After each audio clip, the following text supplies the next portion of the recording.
Hello everyone, here we are with our first lecture जिसमें आज हम रिवीजन स्टार्ट करने जा रहे हैं। आज जैसा कि आप सभी जानते हैं कि कॉम्पिटेंसी बेस्ड क्वेश्चंस जो हैं वो बढ़ चुके हैं बोर्ड के एग्जाम के अंदर। इस बार मोर देन 40% क्वेश्चन जो है वो आपको कॉम्पिटेंसी बेसिस पे आएंगे। ये कॉम्पिटेंसी क्या है? एक रूटीन लाइफ की स्टेटमेंट आपको दे दी जाएगी, एक प्रॉब्लम सॉल्यूशन अप्रोच पे फोकस किया जाएगा और उसी अप्रोच पे कुछ क्वेश्चंस की एक्सरसाइज मेरे पास है। हम ऐसी 12 से लेके 13 वीडियो रिकॉर्डिंग्स करेंगे और हर रिकॉर्डिंग के अंदर हम एक बायो का चैप्टर कवर अप करेंगे। आज हमारा पहला लेक्चर है तो हम पहले चैप्टर से स्टार्ट कर रहे हैं। The name is sexual reproduction in flowering plants. चलिए ज्यादा टाइम न वेस्ट करते हुए हम जल्दी से स्टार्ट कर लेते हैं। तो सबसे पहले इसमें हमारे पास आ रहा है question number 1, during apomictic seed formation. अब यहां पे एक वर्ड यूज किया गया, क्या? एपोमिक्टिक। ये एपोमिक्सिस क्या होता है? ये एक एबनॉर्मल सेक्सुअल रिप्रोडक्शन है जिसके अंदर माइमिक किया जाता है सेक्सुअल रिप्रोडक्शन को। इसमें कोशिश क्या की जाती है कि बगैर मियोसिस किए या बगैर फर्टिलाइजेशन किए आपको सीड सेट फॉर्मेशन मिल जाता है।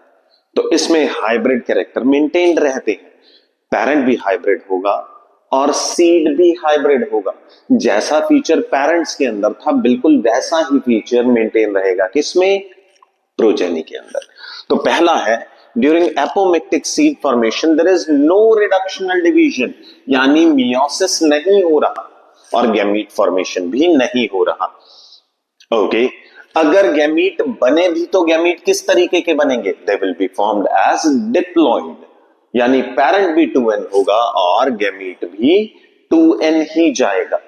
Okay, what is the ploidy of endosperm form during apomixis? अब इसमें खास चीज क्या है?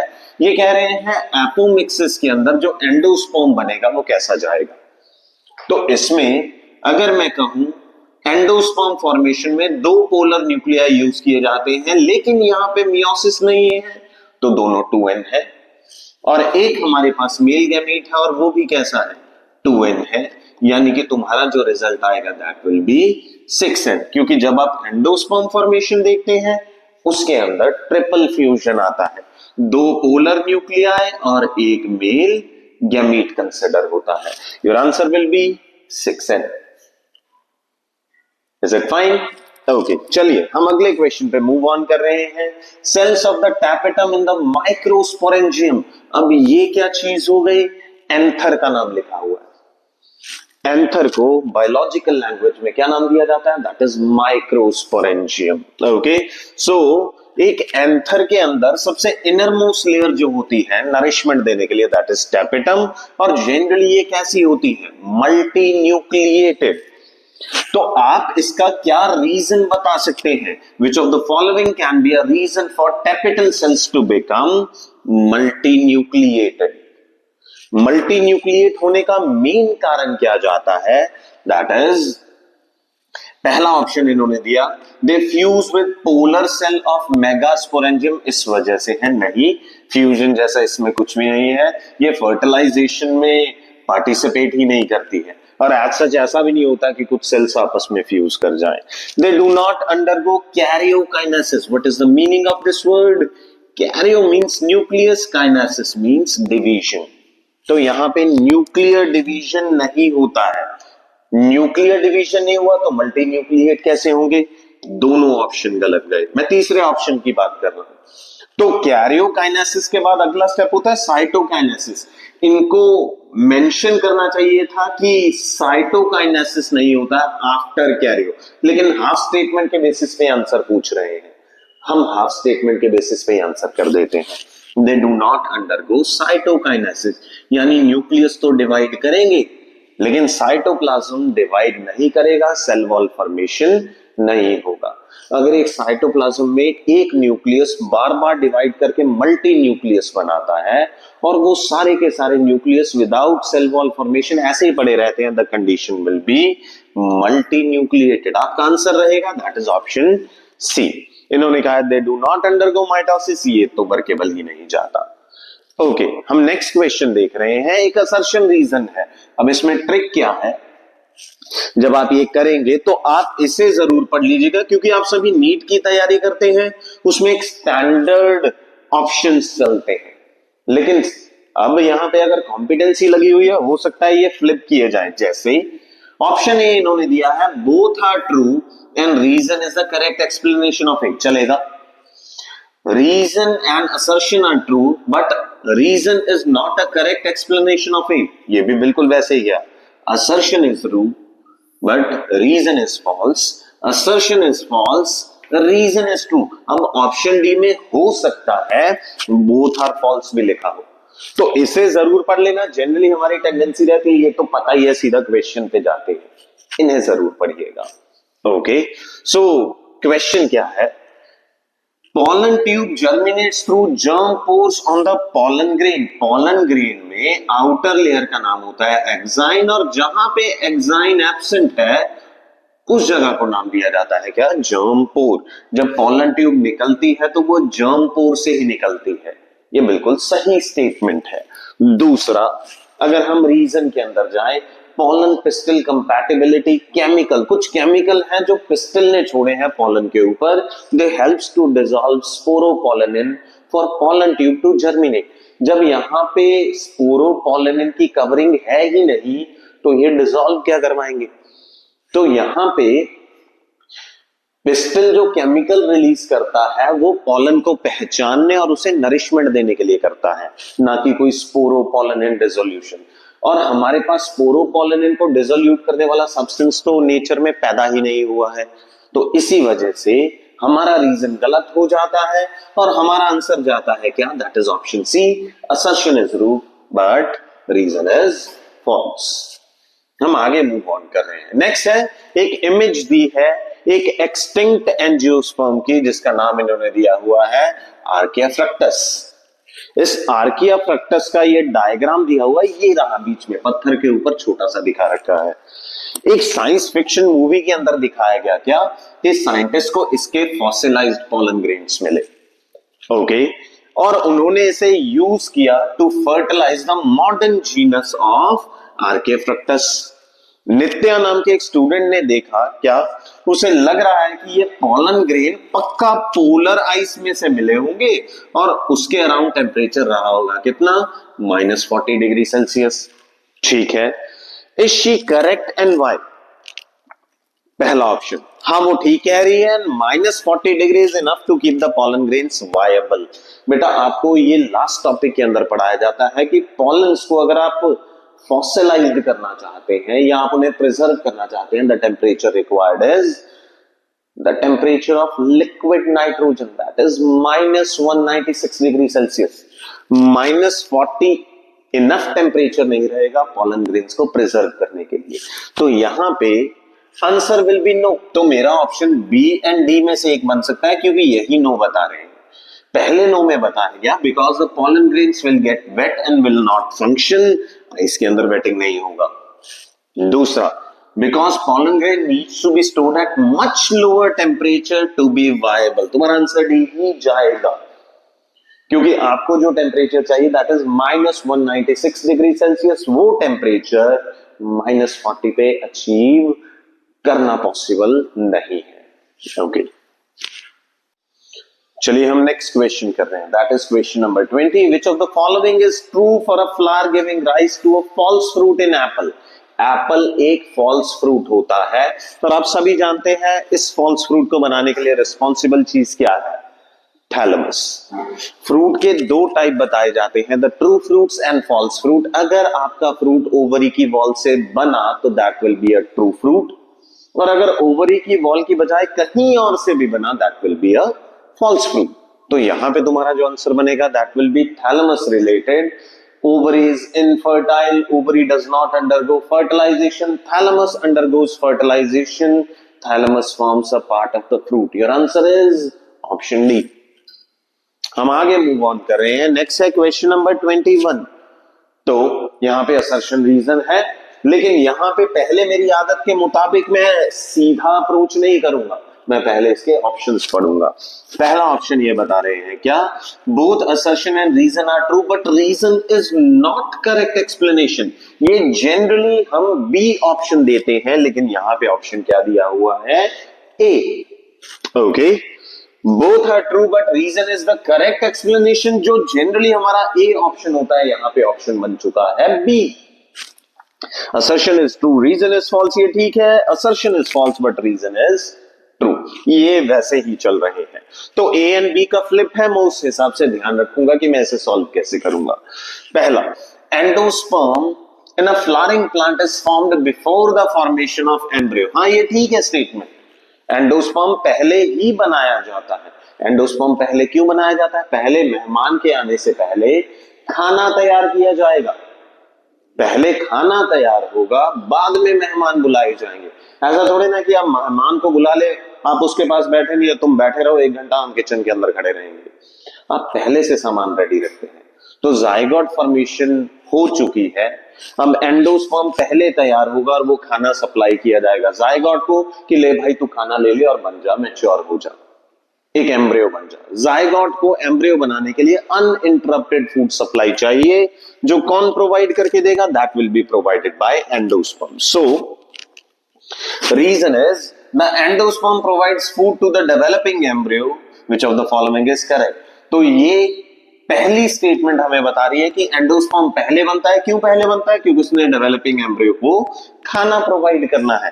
तुम्हारा आंसर जो गया दैट इज ऑप्शन बी, एक करेक्ट एक्सप्लेनेशन। लेकिन इस बार ए की बजाय बी बनाया क्योंकि हमने ऑप्शंस फ्लिप कर दिए हैं। ओके, तो हम आगे मूव ऑन कर रहे हैं। नेक्स्ट है the exine layer of pollen grain contains sporopollenin which is highly resistant chemical. Sporopollenin allows pollen grains to be well preserved as fossil. एक स्टेटमेंट दे दी, इसके बेसिस पे हम क्वेश्चन देख रहे हैं। Can fossilized pollens fertilize an ovum of the same species in the present day? बेटा फॉसिलाइजेशन होने में लाखों साल लग जाते हैं। हमारे पास अभी तक जो रिपोर्टेड डेटा है वो ये है कि हम कुछ 1000 साल तक प्रिजर्व पॉलन को वायबिलिटी देख रहे हैं, लेकिन 1000 साल भी बहुत रेयरेस्ट ऑफ रेयर है। कुछ 100 सालों तक ही पॉलन्स को प्रिजर्व किया जा सकता है, बहुत लंबे टाइम तक। Fossilization takes a lot of time, और इतने टाइम तक आपके पॉलन्स को प्रिजर्व रख पाना पॉसिबल नहीं है। तो क्या ये वाले पॉलन फर्टिलाइजेशन में पार्टिसिपेट कर जाएंगे जो फॉसिलाइज्ड है? Your answer is no. Justify पूछा है, क्वेश्चन पूरा पढ़िएगा। जस्टिफिकेशन इसकी गई कि fossilised pollen takes a lot of time to develop और fossilise, and pollens lose their viability in such a long period. दूसरा, how do the scientists preserve the pollen grain for the later use? ये scientist fossilisation अगर in vitro करवाना चाहे तो कैसे करवाएंगे? इसका आंसर हम पहले भी डिस्कस कर चुके हैं, that is preserving them in liquid nitrogen eight -196 degree Celsius. Okay, हम आगे मूव ऑन कर रहे हैं। नेक्स्ट है हमारे पास state 1 character of a pollen grain that can help the students to identify a water pollinated pollen grain। ऐसे pollen grain का क्या फीचर होता है जो water pollinated है? उसके सरफेस पे म्यूकस की लेयर होगी, म्यूसिलेज, म्यूकस, आप जो मर्जी लिख लीजिएगा। दूसरा, एनिमल पॉलिनेटेड पॉलन ग्रेन की क्या फीचर्स होंगे? ये पक्का स्टिकी होगा ताकि पैरों से, पीठ पे, स्किन के हेयर से चिपक सके जो भी पॉलिनेटिंग एजेंट आएगा। तो इसमें है म्यूसिलेज की लेयर का होना और इसमें है पॉलन ग्रेन का स्टिकी होना। ओके, हम आगे मूव ऑन कर रहे हैं। मेरा नेक्स्ट क्वेश्चन है the continued self pollination results in inbreeding depression. Bar bar self होती रही तो रिजल्ट क्या आएगा? Inbreeding depression. ये होता क्या है? बार बार इनब्रीडिंग होती रही तो फर्टिलिटी जाएगी, loss of fertility. Longer term के अंदर आपके जो नेक्स्ट प्रोजेनीज आएंगी, हो सकता है उनके अंदर सीड बने ही ना, अगर बना भी तो नॉन वायबल सीड बनेगा, वो उगने लायक नहीं होगा, बीज बो दिया पौधा ही नहीं बन रहा है उसका। बार बार सेल्फ करवाने से फर्टिलिटी कम होती है, इम्यूनिटी भी कम होती है। तो mention 1 impact of inbreeding depression, loss of fertility, loss of vigour, अच्छे कैरेक्टर लूज होना शुरू हो जाते हैं। Next, State one way in which cross pollination helps in avoiding inbreeding depression. Cross pollination inbreeding से कैसे बचाता है? इसमें दो अलग पेरेंट्स के सेम स्पीशीज है पर पेरेंट्स दो अलग हैं, उनका कैरेक्टर, उनके जीन्स आपस में फ्यूज कर रहे हैं तो वेरिएशन आएगी. Cross helps in introduction of variations. Okay, हम आगे क्वेश्चन देख रहे हैं. नेक्स्ट है pollen grains are shed at either 2 cell stage or 3 cell stage and make some time to reach the stigma for fertilization. The pollen grain germinates on the stigma of the flower. Statement दे दी. हम इसके दो questions देख रहे हैं. पहला, where do pollen grains get the nutrition to remain viable? pollen grain को स्टिग्मा के ऊपर वायबल बनाए रखने के लिए नरिशमेंट कौन देगा? स्टिग्मा का सरफेस देगा और जेनरेटिव सेल के आसपास जो बड़ी सेल है दैट इज वेजिटेटिव सेल. दो चीजें हैं जो नरिशमेंट प्रोवाइड करेगी, the vegetative cell and the stigmatic surface. अगर पॉलन सिलेक्ट हो चुका है तो, अदरवाइज पॉलन के लिए खुद का क्या है, स्टिग्मा की तरफ नहीं देख रहा है, that is vegetative cell. Mention the cell division that a microspore mother cell undergoes through to reach a 3 cell pollen stage. तो मदर सेल PMC और MMC, आप इसे जो मर्जी कह लीजिए, माइक्रोस्पोर मदर सेल और pollen mother cell which is 2N, इसने एक मियोसिस किया और कितने पॉलन्स बना दिए? 4 पॉलन्स बना दिए. और ये पॉलन अभी इमेच्योर है तो मैंने नाम दूंगा माइक्रोस्पोर. अब माइक्रोस्पोर के अंदर एक न्यूक्लियस है, मैं किसी एक को देख लेता हूं. यहां पे हुई माइटोसिस 1, मियोसिस पूरी हो चुकी. माइटोसिस 1 से 1 से 2 न्यूक्लियस बने, वेजिटेटिव न्यूक्लियस एंड जेनरेटिव. दूसरी माइटोसिस हुई, इससे एक वेजिटेटिव है और 2 जेनरेटिव न्यूक्लियस बन गए, यानी कि 2 मेल गैमीट बन गए. This represents a 3 cell stage. तो एक मियोसिस और 2 माइटोसिस होते हैं. आगे, mention the cell division that a microspore mother cell undergoes to reach a 3 cell stage. ये हमने वर्कआउट कर लिया है. Setup an area with different species of plant A, a color tracer is added to the pollen of species A. तो हमारे पास एक area है जहां पे कई तरीके के प्लांट हैं और एक कलर ट्रेसर ऐड किया है स्पीशीज ए के पॉलन्स के ऊपर. Okay, the pollens from species A reaches to the flowers of species A and species B. तो 2 अलग स्पीशीज पे वो पहुंचा, खुद की स्पीशीज पे भी पहुंचा और किसी अलग स्पीशीज के स्टिग्मा के ऊपर भी पहुंचा. ठीक, लेकिन पॉलिनेशन जो हुई वो सिर्फ स्पीशीज ए के फ्लावर में हुई. वो तो ठीक है ना, सेम स्पीशीज में ही होगा. अब गुलाब का पॉलन गेंदे के स्टिग्मा के ऊपर गिरेगा, पॉलिनेशन तो हो गई, लेकिन आगे फर्टिलाइजेशन, पॉलन पिस्टल इंटरैक्शन ये होगा नहीं, ये नहीं हो पाएगा. करेक्ट स्पीशीज का होना जरूरी है. So name and explain the phenomena underlying this observation. Pollens का अलग अलग स्पीशीज और सेम स्पीशीज के फ्लावर के ऊपर पहुंचना, this thing is called as pollination. और उसके बाद में उसका सिलेक्शन होना, that is pollen pistil interaction. इसे पॉलन पिस्टल इंटरैक्शन कहा जाएगा.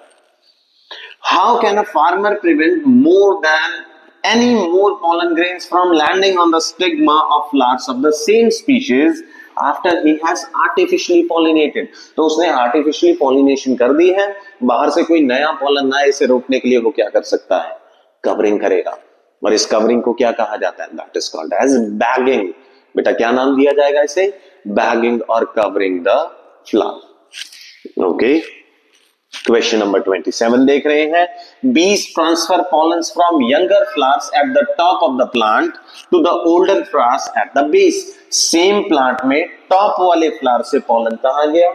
बॉटम वाले फ्लावर्स के ऊपर गया. Is this an example of self pollination और क्रॉस पॉलिनेशन? ये सेल्फ ही जाएगा. और इस मेथड को ऑटोगैमी या जिटोनोगैमी में से क्या कहा जाता है?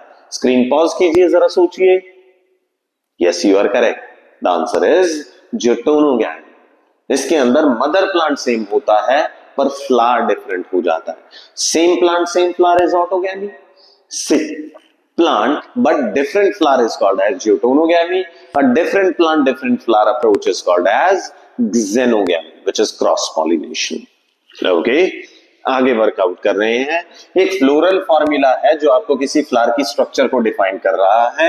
कुछ सिंबल्स बताए गए हैं। K represents calyx, C represents Corolla, A is androecium, G is gynoecium. मुझे नहीं लगता कि मुझे इसे एक्सप्लेन करने की जरूरत है, आप +1 में से ऑलरेडी कर चुके हैं। फ्लोरल फॉर्मूला फ्लोरल डायग्राम्स का टॉपिक है।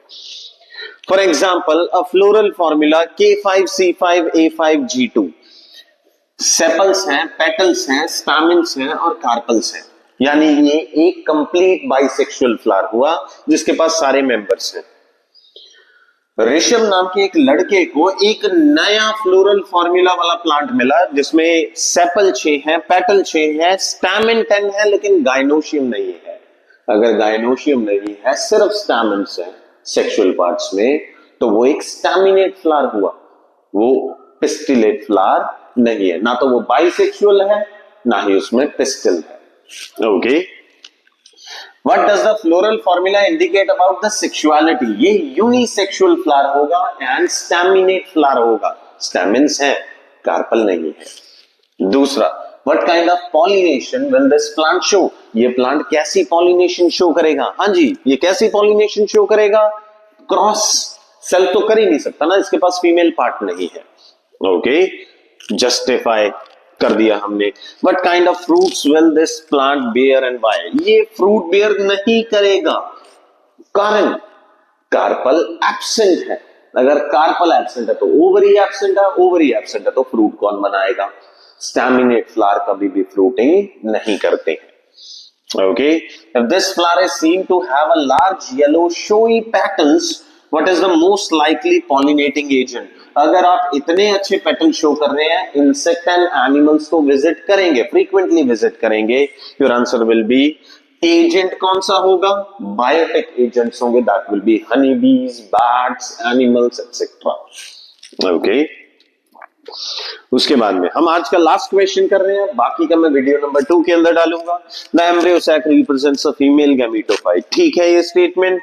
What are the constituents of egg apparatus? जब आप